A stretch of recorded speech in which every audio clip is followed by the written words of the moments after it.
நம்ம தலைவர் மாதிரி இதே சத்யம் தியேட்டர்ல நம்ம பேனரும் வரணும். இன்னைக்கே கேஸ் ரவிக்குமாரை பாக்குறோம், தெரிக்க விடுறோம்.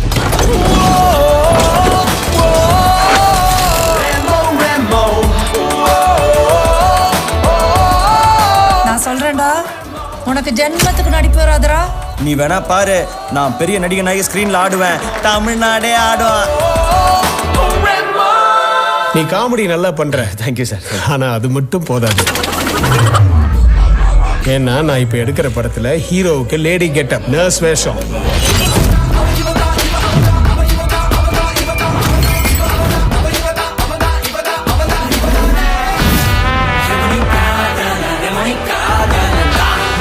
இந்த மாதிரி சாதாரண பசங்களுக்குலாம் எல்லா வாய்ப்பும் கிடைக்காது காவ்யா. நாங்க தான் ஏற்படுத்திக்கணும். ஓய் செல்ஃபி, ஐ லவ் யூ. இது கிரைம். பெரிய பிரச்சனைமா.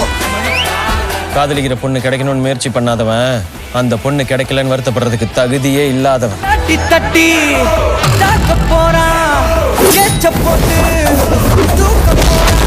ஒரு நல்ல வானும் தில்லு உள்ள வானும் நல்ல காதலனும் ஒன்னா சேர்ந்தாரேமோ.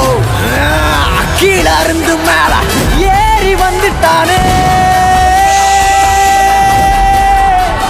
நெத்த போல இல்ல ஆளே மாறிட்டானே.